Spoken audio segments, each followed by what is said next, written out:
దేవునికి మహిమ కలుగునుగాక. హల్లెలూయా. మన ప్రభువును రక్షకుడైన యేసుక్రీస్తు ఘనమైన నామమున కూడివచ్చిన మీ అందరికీ మొట్టమొదటిగా ప్రత్యేకమైన వందనాలు. అందరు బాగున్నారా? ఒకసారి గట్టిగా దేవునికి స్తోత్రం చెప్దామా? హల్లెలూయా, హల్లెలూయా. దేవుని మహా ఉచితమైన కృపను బట్టి గడిచిన ఈ వారం దినాలు ప్రభు సన్నిధానంలో మనం కాపాడబడి మరొకసారి ప్రభు యొక్క పాద సన్నిధిలో మనం అందరం కలిసి చేరి ప్రభును స్తుతించడానికి ఈ మంచి సమయాన్ని ప్రభు మనకిచ్చారు. ఇంతవరకు పాటల్లో, ప్రార్థనలో, ఆరాధనలో మరి ప్రభు మనకి ఎంతో సహాయం చేశారు. అలాగే బలహీనులుగా ఉన్నారు, వాళ్ళ కొరకు కూడా మనం విజ్ఞాపన ప్రార్థన చేసాం. మరి సహోదరి కుమారస్వామి వాళ్ళ చెల్లి శాంతకుమారి బ్రెయిన్ లేదో చిన్న ఇబ్బంది అయ్యి హాస్పిటల్ ఉంది. దేవుడు ఆ బిడ్డకు సంపూర్ణమైన స్వస్థ ఇచ్చినట్లుగా మరి మనం అందరం కూడా ప్రార్థించవలసిన వారమైనాం. ఇంతవరకు వీళ్ళ కొరకు మనం ప్రార్థన చేసాం. ప్రార్థన ఆలకించేవాడు దేవుడు, స్వస్థపరిచేవాడు దేవుడు, బాగు చేయవాడు దేవుడు. ఆయనకి అసాధ్యం అంటూ ఏది కూడా లేదు. ఏదైనా చేయడానికి ఎవరంటే ఆయన సమర్థుడు. ఏదైనా చేయడానికి ఎవరంటే సమర్థుడు. కాబట్టి మనం చేయు ప్రార్థనలు తప్పక ఆలకించి మరి వాళ్ళ జీవితాల్లో దేవుడు గొప్ప కార్యాలు చేయునుగాక. హల్లెలూయా, హల్లెలూయా. ఈ రాత్రి నేను ఇద్దరు సహోదరుల కోసం ఆల్రెడీ చాలా సార్లు వీళ్ళ కోసం చెప్పుంటాం. ఈ చివరి గడియల్లో మనం ఎక్కడ గడిపేవారుగా ఉండాలా? చివరి దినాలు అని చెప్పబడుతూ ఉన్నాయి, కడవరి దినాలని వాక్యం చెప్పబడుతుంది, దుర్దినాలని వాక్యం చెప్పబడుతుంది, చెడు దినములు, చెడ్డ కాలం అని చెప్పి వాక్యం చెప్తుంది. నిజంగా పరిస్థితులన్నీ అలాగే ఉన్నాయి. కాబట్టి ఈ దుర్దినాలు రాకముందే మరి చీకటి మళ్ళా సూర్యుని కమ్మక ముందే నీ బాల్య దినములందే సృష్టికర్తను ఏం చేసుకోమనుందో తెలుసా? స్మరణకు తెచ్చుకోవాలట. కాబట్టి మనం ఎక్కడ గడపాలా? ఈరోజు మనం ఎక్కడ ఉండటానికి ఇష్టపడుతున్నాం? రెండు సందర్భాలు ఒకే ఇంటిలో నుంచి, ఒకే సహోదరుల్లో నుంచి మీకు మరొక కోణంలో కొన్ని మాటలు చెప్పి నేను త్వరగా ముగించి మనం ప్రభు బల్ల ఆరాధనలోకి వెళదాం. లూకాసు సువార్త 10వ అధ్యాయం, లూకాసు సువార్త 10వ అధ్యాయము 38 నుండి 42వ వచనం వరకు ఈ దినం మన వాక్యాన్ని జ్ఞానం చేసి త్వరగా మనం ముగించుకుందాం. చూడండి. అంతటా వారు ప్రయాణమైపోవచ్చుండగా ఆయన ఒక గ్రామంలో ప్రవేశించెను. మార్త అను ఒక స్త్రీ ఆయనను తన ఇంట చేర్చుకొనెను. దేవునికి స్తోత్రం చెప్దాం. హల్లెలూయా. కొంచెంసేపు అందరూ నా వైపు చూస్తూ చక్కగా నేను చెప్పే మాటలు చక్కగా అర్థం చేసుకోండి. మనసు వాక్యం మీద పెట్టండి. ఎవరు మాట్లాడుకోవడానికి ప్రయత్నం చేయకండి. దేవుని సన్నిధిలో మనం ఉన్నాం. ఇక్కడ యేసుక్రీస్తు ప్రభువారు ప్రయాణం అయిపోతూ ఉన్నారు. అలా ప్రయాణం చేస్తూ ఆయన ఒక గ్రామంలోనికి వెళ్ళారట.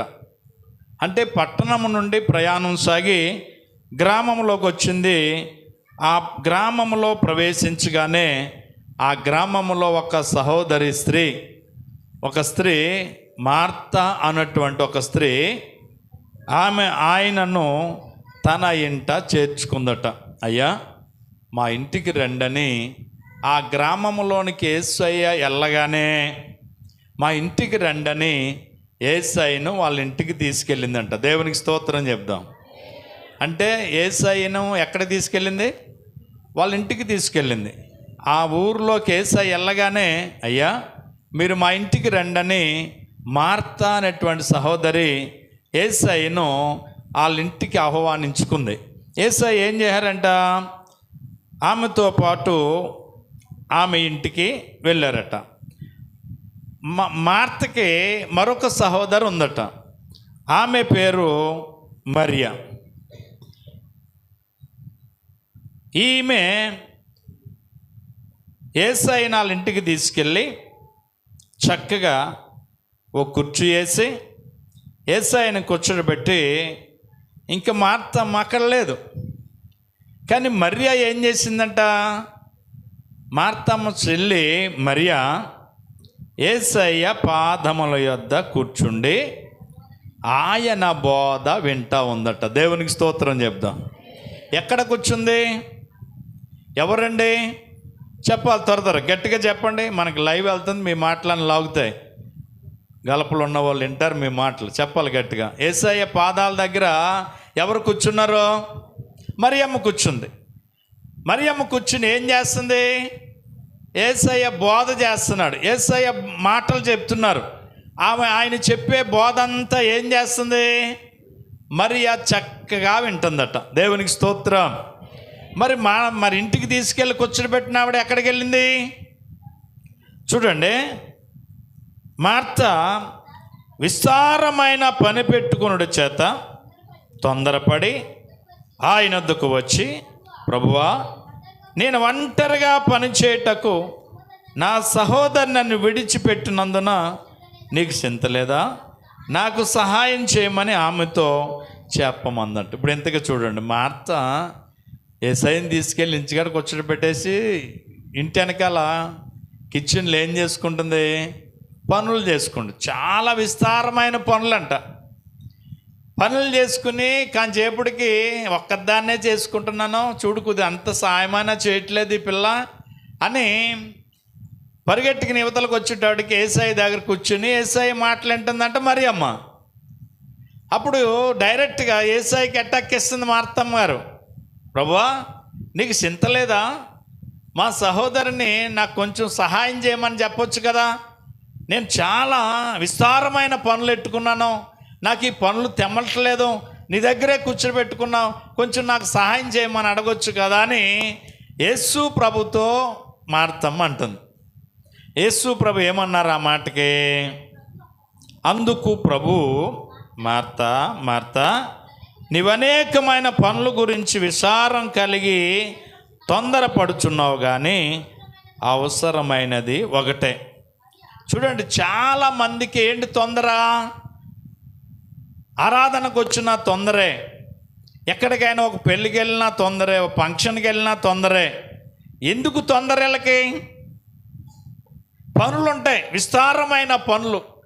కొంతమంది ఓ ఫంక్షన్కి వెళ్ళే ముందు బట్టలు నానబెట్టి వెళ్తారు, గబగబా బట్టలు ఆరబెట్టుకోవాలా, ఉతుక్కోవాలా, పరుగుపెట్టుకొచ్చేస్తారు. లేకపోతే ఏదో ఒక పని ఉంటుంది. ఆ పనులు తొందర వాళ్ళ హృదయాల్లో ఉండి ఏం చేస్తారు తెలుసా? తొందర పడిపోతూ ఉంటారు. కానీ ఇక్కడ యేసుక్రీస్తు ప్రభువారి దగ్గరకు వచ్చి మార్త చెప్పిన మాట ఏంటంటే, నేను విస్తారమైన పనులు పెట్టుకున్నానయ్యా, కొంచెం నా చెల్లిని సహాయం చేయమని చెప్పొచ్చు కదా అని అడిగినప్పుడు ప్రభు అన్నాడు, మార్తా మార్తా, నీవు అనేకమైన పనులను గురించి ఏం కలిగి ఉన్నావు? విచారం కలిగి తొందరపడుతున్నావు. ఇంతకీ తొందర ఎందుకోసం? ఈవిడికి తొందర ఎందుకోసం అమ్మా? ఏం పెట్టుకుంది? మిమ్మల్ని అంటలేదు నేను, ఎవరు అక్కడ ఆవిడ గురించి చెప్పండి, మీకు భయం ఏంటి? మార్త ఏం పెట్టుకుంది? విస్తారమైన పనులు పెట్టుకుంది. ఆ పనుల చేత ఏం పడుతుంది? తొందర పడుతుంది. పనులు ఎక్కువ ఉన్నాయి. ఇప్పుడు నైట్ ఏదో కార్యక్రమంకి వెళ్ళాలనుకోండి, మీరు ఎగ్జాంపుల్కి నేను ఎలా చెప్తా ఉంటుంటే సనుగుడు వచ్చేస్తుంది, జనాల్లో కంగారు పొచ్చేస్తుంది. ఏంటి కుదిలిల్లాలేడు బాబా, వాళ్ళందరూ మా కోసం చూస్తారు, అక్కడికి వెళ్ళాలి, ఇక్కడికి. ఏంటి మనసులో ఏముంటుంది? వేరొక పని ఉన్నది కాబట్టి ఏం పుట్టేస్తుంది? తొందర పుడుతుంది. అదే చెప్తున్నాడు యేసు ప్రభు, మార్తా మార్తా, విస్తారమైన పనులు పెట్టుకుని వచ్చాట, నువ్వేం పడుతున్నావు? తొందరపడుతున్నావు. కానీ మరియా అవసరమైంది ఒకటే. మరియా ఉత్తమమైన దానిని ఏర్పరచుకొనెను. దేవునికి స్తోత్రం. ఏది ఉత్తమం? ఏదండి ఉత్తమైంది? మంచి పని ఏది? యేసయ్య పాదాల దగ్గర కూర్చుని యేసయ్య సన్నిధిలో కూర్చుని యేసయ్యతో గడిపి యేసయ్య మాటలు విని యేసయ్య మాటల చేత బలపరచబడటమే ఉత్తమమైన పని అంట. గట్టిగా దేవునికి స్తోత్రం చెబుదాం. హల్లెలూయా. ఇప్పుడు ఏది ఎంచుకుంది మరియా? ఉత్తమమైన పనిని ఎంచుకుంది. ఇక్కడ నీవు యేసయ్య పాదాల దగ్గర నువ్వు గడపగలిగితే, ఇక్కడ యేసయ్య మాటలు వినగలిగితే, యేసయ్య సన్నిధిలో నువ్వు కూర్చోగలిగితే, యేసయ్య సన్నిధిలో నువ్వు గడపగలిగితే, యేసయ్య సన్నిధిలో నువ్వు సహవాసం చేయగలిగితే, ఒకరోజు యేసు సన్నిధిలో నువ్వు ముఖ దర్శనము చేసుకునే గుంపులు ఉంటావు. గట్టిగా దేవునికి స్తోత్రం చెప్దాం. హల్లెలూయా. ఇక్కడ నువ్వు ఆ పరిస్థితి నీకు లేకపోతే, ఇక్కడ నీకు ఆ అనుభవం లేకపోతే, ఇక్కడ గడిపే అనుభవం లేకపోతే, ఇక్కడ గడపడానికి ఓపిక నీకు లేకపోతే, ఇక్కడ నిర్లక్ష్యమే నువ్వు వహిస్తే, ఆ రోజు ఆయన ముఖ దర్శనం చేసుకునే గుంపులో నువ్వు ఉండలేవు. అక్కడ ఉండడానికి నీకు అర్హత ఉండదు. ఎందుకంటే ఇక్కడే నువ్వు ఆయన సన్నిధిలో అలవాటు లేనప్పుడు అక్కడ ఎలా ఉండగలుగుతాం? ఇక్కడ నీకు స్తుతి లేనప్పుడు అక్కడ స్తుతించే గుంపులు ఎలా ఉండగలుగుతాం? ఉత్తమైంది ఒకటే, అది మరియా ఎంచుకుంది. ఈరోజు ఏది ఉత్తమం అనుకుంటున్నావు? ఆయన సన్నిధిలో గడపటం ఉత్తమం. హెబ్రీ 10:24 ఉంటుంది. కొందరు మానుకొనుచున్నారట. ఎందుకు? దేనికి? సమాజముగా కూడుట మానుకుంటున్నారట కొందరు. ఇక్కడ నువ్వు మానుకుంటే అక్కడ ఉండలేవు. ఇక్కడ నువ్వు స్తుతించే గుంపులో ఉంటే అక్కడ స్తుతించే గుంపులు ఉంటావు.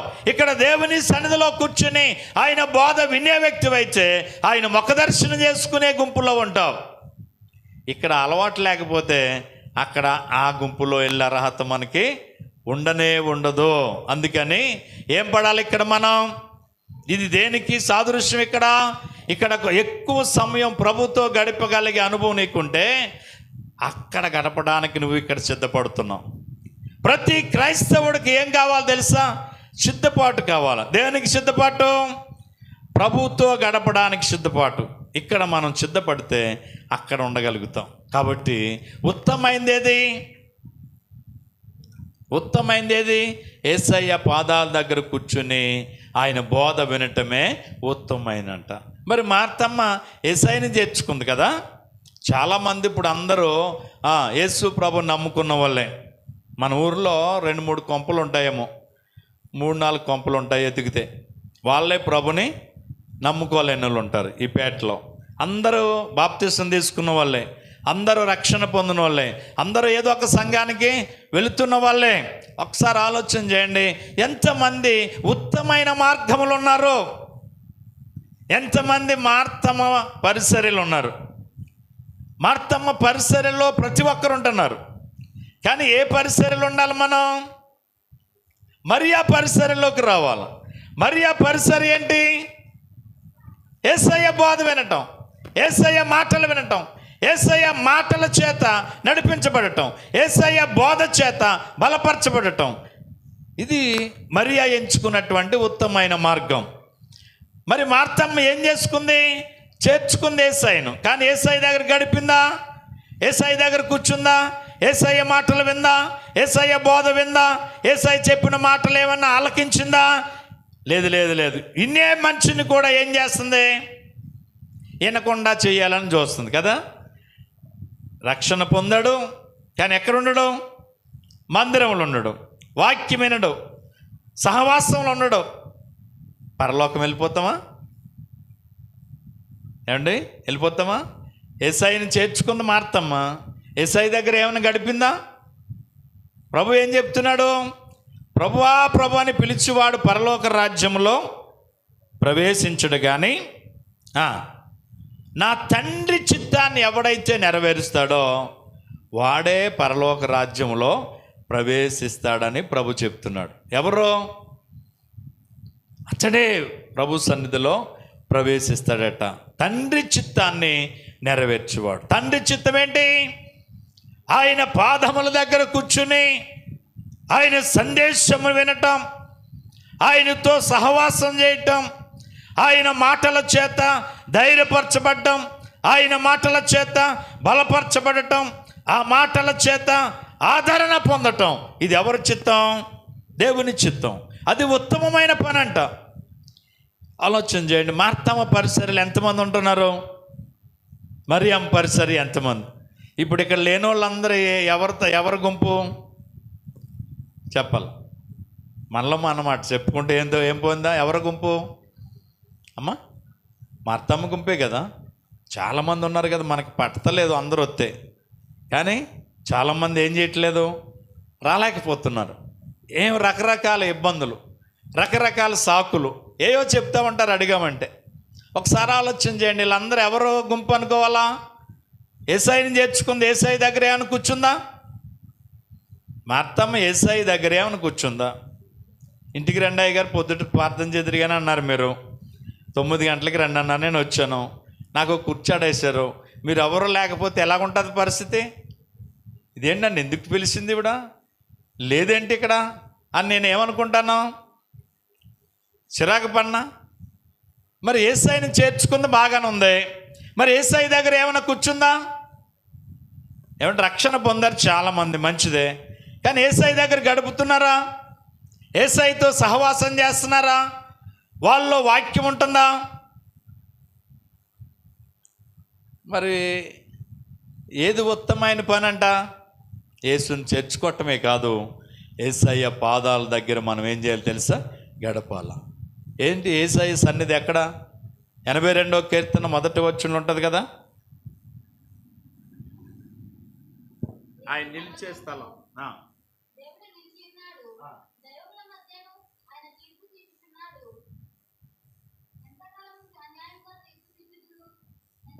చాలమ్మా, 1వ వచనం అన్నాను నేను, చదివే అక్కర్లేదు. చూడండి, దేవుని సమాజం.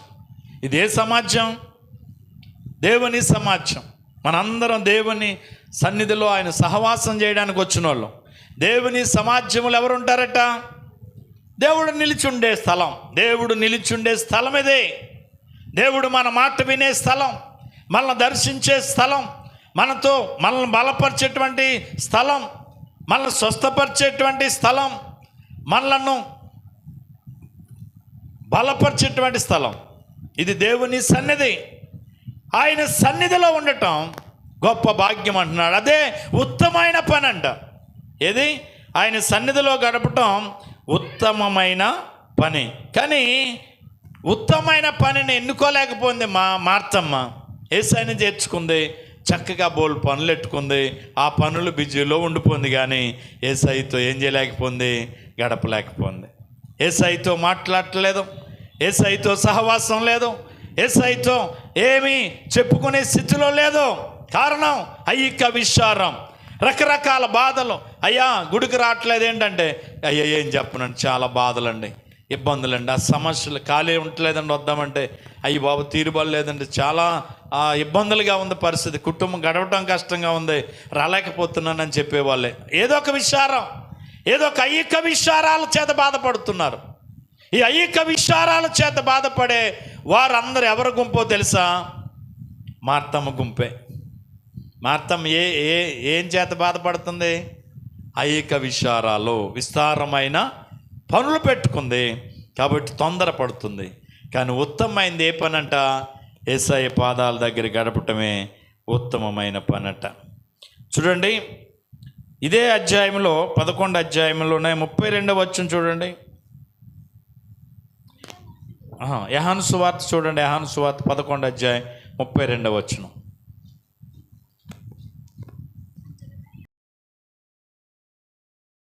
అంతటి మరియా యేసు ఉన్న చోటికి వచ్చి ఆయనను చూచి ఆయన పాదముల మీద పడి, ప్రభువా నీవు ఇక్కడ ఉండిన ఎడల మా సహోదరుడు సావకుండెను. దేవునికి స్తోత్రం.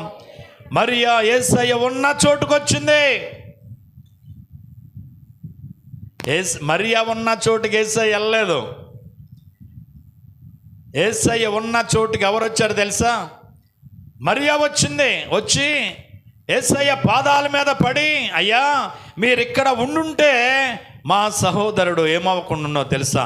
చనిపోకుండా ఉండునయ్యా, మీరు లేకపోవటమే మా సహోదరుడు చనిపోయాడు అంటుంది. నా ప్రియ సహోదరి సహోదరులరా, యేసు ఉన్న చోటు ఏది అంటే ఆయన సన్నిధి. మనం ఆయన చోటులో ఉండాలి. ఆయన ఉండే చోటులో మనం ఉంటే మనకు గొప్ప విజయం. కాబట్టి ద్వితోపదేశకాండం 33వ అధ్యాయం 3వ వచనం. ద్వితోపదేశకాండం 33వ అధ్యాయం 3వ వచనం.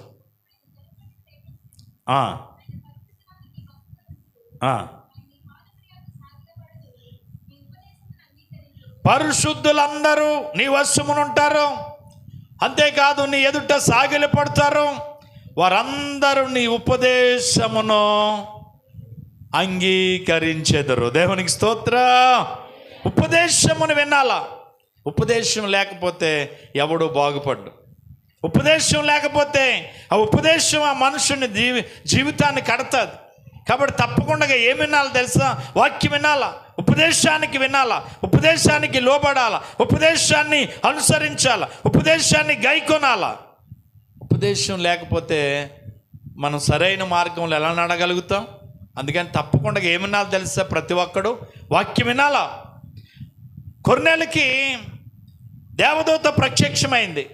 ఒక మాట చెప్పింది, కొర్నేలి నీ ధర్మ కార్యాలు, నీ పుణ్యకార్యాలు, నీ మంచి కార్యాలన్నీ దేవుని సన్నిధులు ఎలాగున్నాయన్నది జ్ఞాపకార్థంగా ఉన్నాయన్నది అపోస్తలుల కార్యం 10వ అధ్యాయంలో.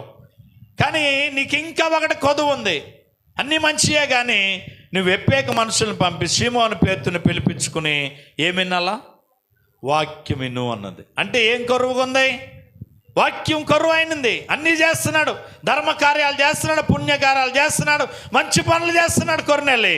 కానీ ఆయన జీవితంలో లోటుగా ఉన్నదేంటో తెలుసా? ఇంకా ఆయన కొదువుగా ఉన్నదేంటో తెలుసా? వాక్యం లేదు ఆయన దగ్గర. వాక్యం వినటలేదు ఆయన. వాక్యం మనుషుని ఏం చేయగలదో తెలుసా? సరిచేయగలదు. వాక్యం అంటండి సుత్తి వంటిదట. సుత్తి ఏం చేస్తుంది? ఎత్తు పల్లాలను ఏం చేస్తుంది? సదును చేస్తుంది. ఇంకో చోట రాయబడ్డది, వాక్యం అంట సాకలవాని చేతిలో సబ్బు వంటిదట. సాకలవాడి చేతిలో ఉండే సబ్బు ఏం చేస్తుంది? వస్త్రాలలో ఉన్న మురుకును తీసి తల మెరిచే విధంగా శుద్ధి చేస్తుంది. అంటే వాక్యము నీ పాపమును కడుగుద్ది, నీ పాపమును ఒప్పింపజేస్తుంది, నీ పాపాలను సరిచేస్తుంది వాక్యం. మరో చోట అన్నాడు ఖడ్గము వంటిది అన్నాడు. వాక్యం ఏంటంట? ఖడ్గము వంటిది. వాక్యం ఏంటంటే కొన్ని లోపాలను సరిచేస్తుంది వాక్యం. కొన్ని తప్పిదాలు మనలో దాచబడి ఉంటాయి, వాటన్నిటినీ నరుకుతుంది వాక్యం. కాబట్టి ఖడ్గం వంటిది, శుద్ధి వంటిది. మరొక చోట అన్నాడు అగ్ని వంటిదట. అగ్ని ఏం చేస్తుంది? కాల్చివేస్తుంది.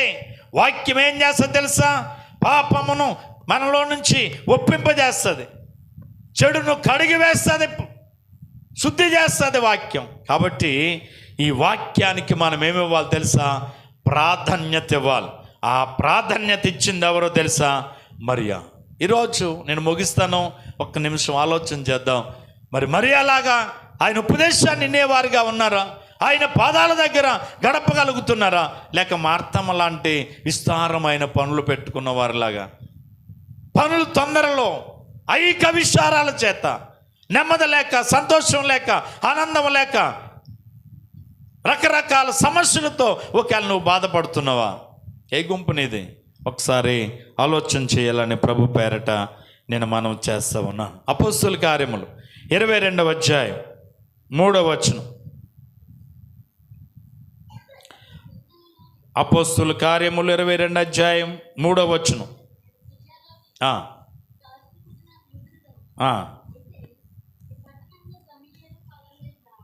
ఈ పట్టణములో గమాలేలు యొక్క పాదముల యొద్ద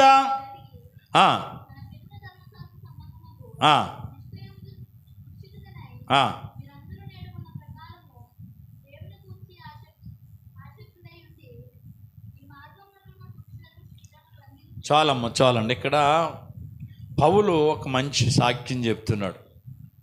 ఈ పట్టణంలో ఉన్నటువంటి గమాలేలినటువంటి మరి వ్యక్తి పెద్ద ఆయన దగ్గర నేను కూర్చుని ధర్మశాస్త్ర సంగతులన్నీ నేను క్షుణ్ణంగా ఏం చేసుకున్నాను తెలుసా? నేర్చుకున్నాను అంటున్నాడు. ఎక్కడ? గమాలేలు యొక్క పాదముల దగ్గర కూర్చుని ధర్మశాస్త్ర సంబంధమైనటువంటి పాఠములన్నీ కూడా నేను క్షుణ్ణంగా ఏం చేసుకున్నాను తెలుసా? నేర్చుకున్నాను. కాబట్టి పాదముల దగ్గర కూర్చుని నేర్చుకునేటువంటి అనుభవం అది ఎంతో మంచిది. లూకా 8వ అధ్యాయము 35వ వచనం. చూడవెళ్ళి యేసు నద్దకు వచ్చి స్వస్థసిద్ధుడై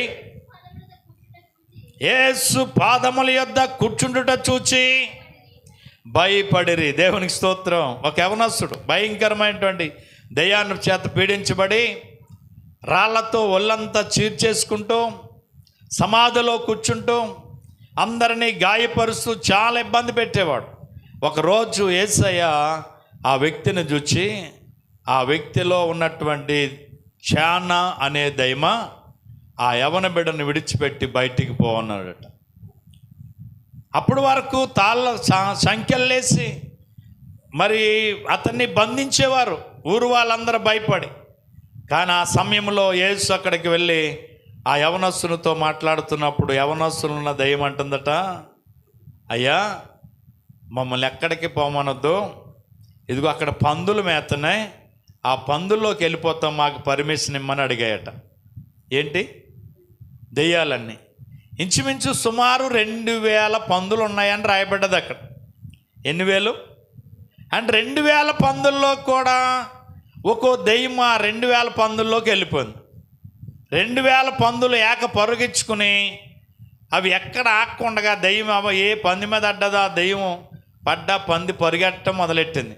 అలాగా పందులన్నీ పరుగెట్టి సముద్రంలో మునిగి చచ్చిపోయాయి. అంటే ఒక్క మనుషుల్లో ఎన్ని దెయ్యాలు ఉన్నాయి?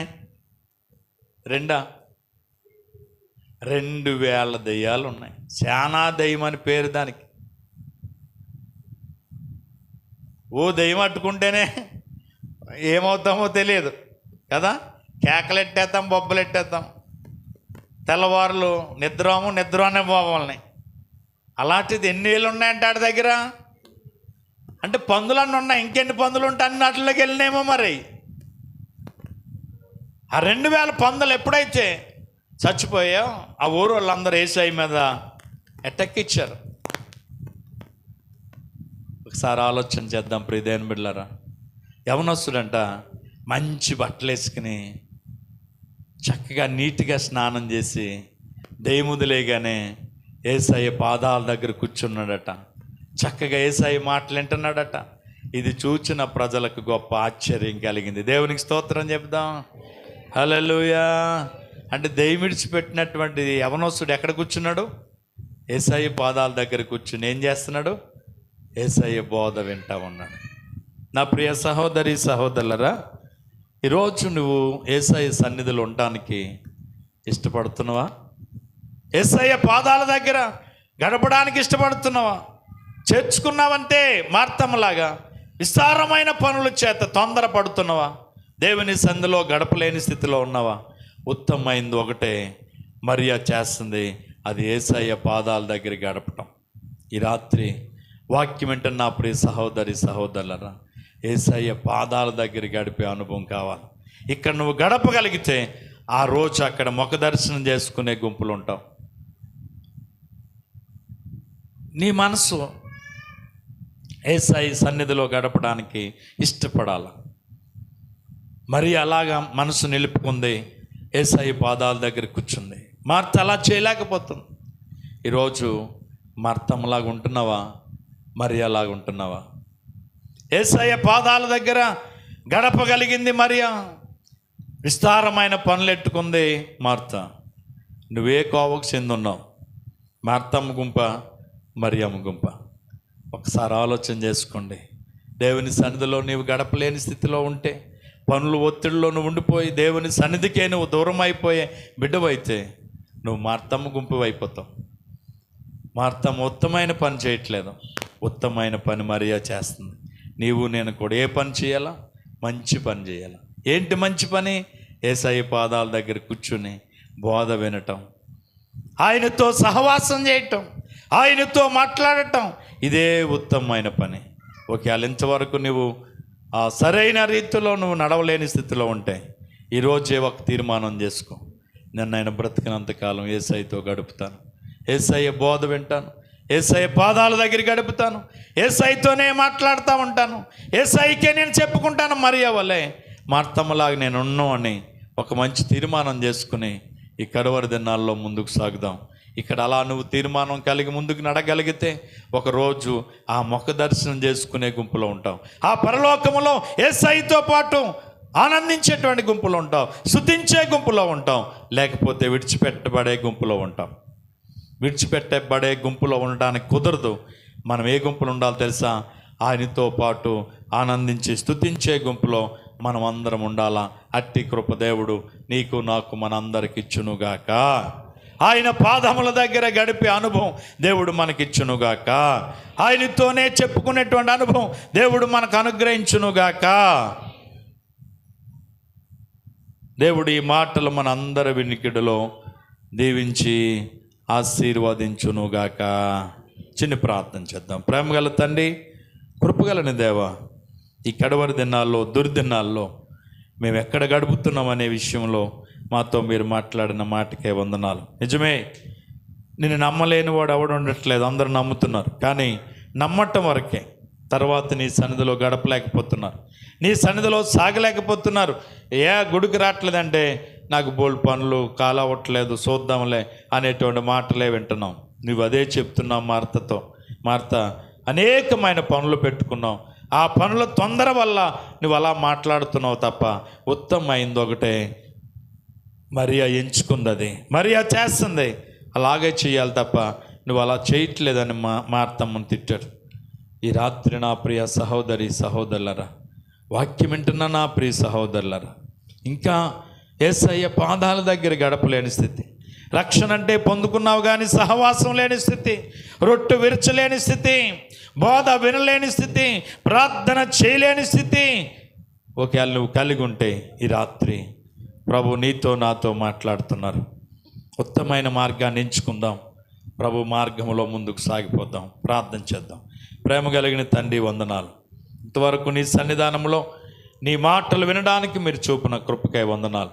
మరియా వలే ఉత్తమైంది ఎంచుకోవాలి ప్రభా. మార్త వలె విస్తారమైన పనులు కాదు కనుక మేము మరియా వలే ఉండాలి. ఒకరోజు అలాగుంటే నీ రాజ్యములో ముఖ దర్శనం చేసుకునే గుంపులు ఉంటామన్నావు తండ్రి. మేమందరము మా భక్తి, మా విశ్వాసం, మా నిరీక్షణ అక్కడికి చేర్చడానికి కోసమే తండ్రి. మేము ఎక్కడ నిరీక్షణ కోల్పోకుండా కొందరు మానుకుంటున్నట్లుగా మేము సహవాసంగా కూడుట మానక నీ సందులో ముందుకు సాగిపోయే కృపనివ్వండి. వాక్యం వింటున్న ప్రతి బిడ్డను కూడా మీరు దీవించిన ఆయన అట్టి అనుభవంలో ప్రతి బిడ్డను నడిపించండి. నీ వాక్యము ఖడ్గమై ఉన్నది, నీ వాక్యము అగ్ని అయి ఉన్నది, నీ వాక్యము శుద్ధి వలె ఉందని, నీ వాక్యము సాకలవాని చేతిలో సబ్బు వంటిది. మమ్మల్ని సరిచేయగలదు, శుద్ధి చేయగలదు, ఖండించగలదు, అంటించగలదు. ప్రభా, ఆ వాక్యమే లేకపోతే మేము సరిచేయబడలేం, వాక్యమే లేకపోతే మేము బాగుపడం, వాక్యమే లేకపోతే మేము శుద్ధి చేయబడలేము తండ్రి. వాక్యము చాలా విలువైంది. మరియా ఎంచుకున్న మార్గం మేము ఎంచుకొని వాక్యానికి ప్రిఫరెన్స్ ఇస్తూ, వాక్యానికి ప్రాముఖ్యత ఇస్తూ, వాక్యపు వెలుగులో మేము ముందుకు నడిచిపోవడానికి కృపనివ్వండి, మేలు చేయండి. ఈ రాత్రి జరిగే ప్రభు వాళ్ళ ఆరాధనలో కూడా మీరు మాతో ఉండండి. వచ్చిన బిడ్డలందరినీ దీవించండి, మేలుతో నింపండి. యేసయ్య నామమున అడుగుచున్నాం పరమ తండ్రి. ఆమేన్, ఆమేన్.